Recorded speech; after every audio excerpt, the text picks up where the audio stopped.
ခုနကတော့ပြောသွားခဲ့တဲ့ incident management ကိုဆက်ပါမယ်နော်clip တစ်ခုကို3 minutes ပဲပေးထားတဲ့အတွက်ပြောရင်းတလန်းနဲ့ဆက်သွားတာဖြစ်ပါတယ်ခုနကတော့ incident management မှာဆိုလို့ရှိရင်သူ့ရဲ့ workflow တွေရှိတယ် SOP တွေရှိတယ်လို့ပြောခဲ့တယ်အဲ့ဒါသူ့ရဲ့ workflow ပေါ့နော် incident management workflow အရင်ဆိုရင်ပထမဆုံး incident categorization ရှိမယ်နောက် incident logging ရှိမယ် ticket ကို log လုပ်မယ်နောက်တစ်ဆင့်ကကြတော့ incident ticket ကို log လုပ်တဲ့အချိန်မှာသူ့ရဲ့ပေးရတဲ့ key matrices တွေရှိတယ်matrices တွေကဘာတွေလဲဆိုရင် incident description တွေပါမယ် title ပါမယ်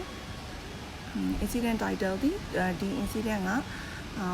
ဘာဖြစ်တယ်ဆိုတဲ့အကျဉ်းချုပ်ကို compact ပေါ့နော်ထိထိရောက်ရောက်နဲ့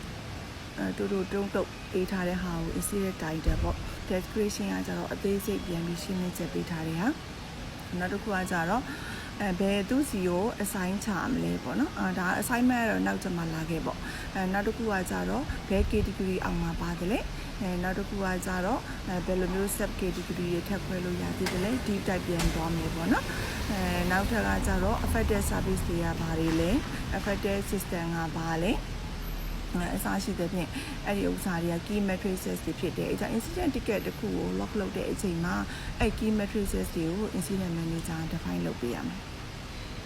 အဲဒါ incident ticket logging လည်းပြီးသွားခဲ့ပြီ categorization လည်းပြီးသွားခဲ့ပြီ case logging ပြီးသွားပြီအဲဆိုနောက်တစ်ဆင့်ကဘာလဲဆိုတော့ prioritize လုပ်ရမယ်ဒီ incident ရဲ့ priority level ကဘယ်လောက်ဖြစ်တယ်လဲဆိုတာကိုဆုံးဖြတ်ပေးရမယ်အဲ့ဒီဟာဘယ်သူပဲပုံမှန်မူတည်ပြီးဆုံးဖြတ်တယ်လဲဆိုလို့ရှိရင်သူ့ရဲ့ impact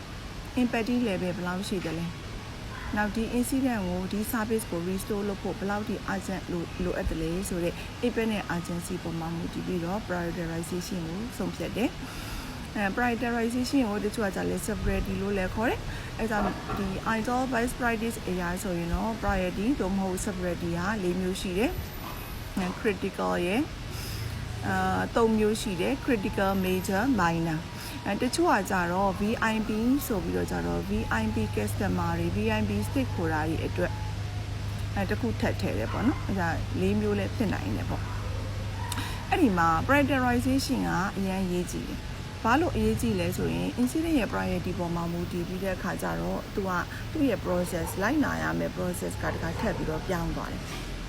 ဥပမာပေါ့ဒီဟာဒီ security incident ဆိုရင် security incident management process ကို follow လုပ်မယ်ဒီဟာဒီ major incident critical incident ဆိုရင် high severity incident management process ကို follow လုပ်ရမယ်